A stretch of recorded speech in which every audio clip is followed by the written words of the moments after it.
starting at the front, first of all we would check the carriage. The load guard bolts are fixed, tight. Load guard is straight, not bent, catching. Then onto the forks. We check that your fork latches are working. Your forks are not bent, even.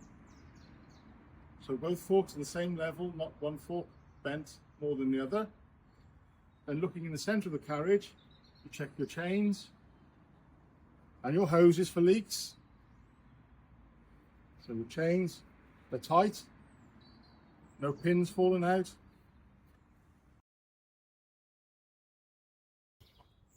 Then going around to the other side, you would check your tilt ramps.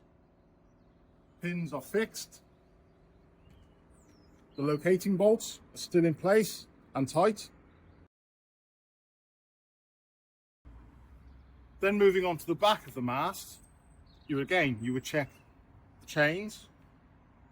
Also hoses for tightness, cracking, leaking. Check all that the clamps are tight.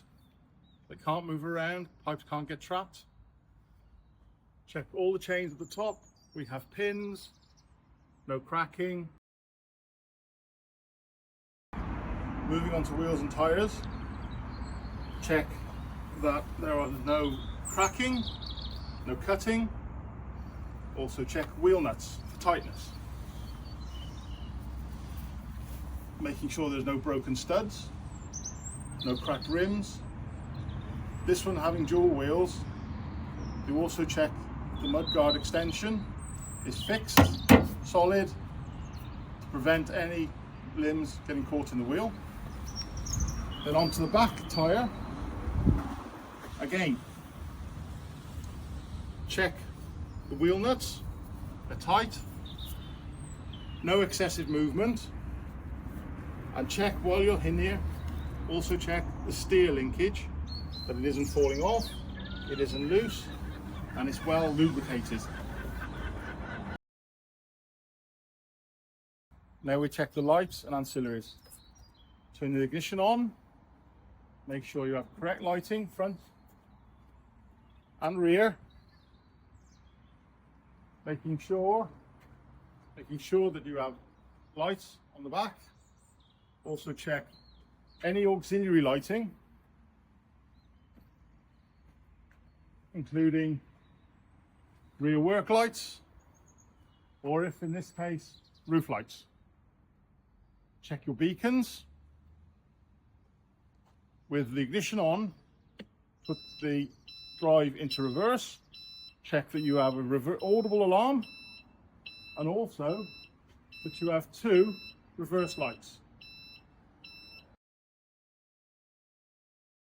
Now inside the cab, we also check your mirrors are fixed, not broken, and are tight.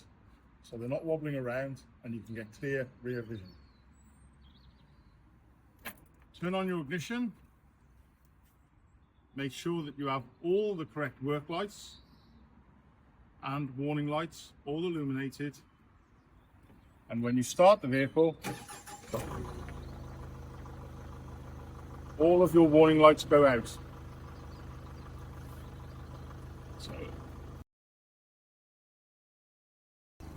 with the seat, unplug the seat belt and make sure there's no fraying, no damage. The buckle is okay, and that it returns correctly to spool. The seat, make sure that it moves forward and backwards smoothly, and all of the functions work as in tilt and if fitted lumbar support. Now we turn off the key. On a gas truck, daily checks would be very, very similar to a diesel truck with regard to the mast, wheels, tyres, cab, lighting, etc. With a few little differences being the fact that you are running liquid propane gas on this vehicle, so there are a few different checks around the engine area. starting at the back, you have your gas bottle. You check that the retaining straps are tight, not broken, hooked correctly. Also, that your bottle carrier is firmly fixed on counterweight. The lock is working correctly.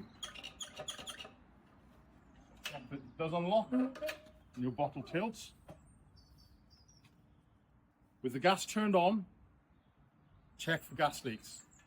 Now this can be done by, you can smell it, or you can hear it. This one, just check the pipes are not kinked, cracked, damaged, all the fittings are tight. Which this one's good. Now with the bottle tilted, we'll lift the bonnet. Lift the bonnet. As you can see, you have gas vaporizer. You check down in there, listening and smelling for leaks. Also check the hoses going to the injectors, which carries the gas. With the ignition switched on, check for leaks, as this ignition on opens the valve, allowing gas through, and that's when you will get the leak. And this one, no leaks, no smell, perfect.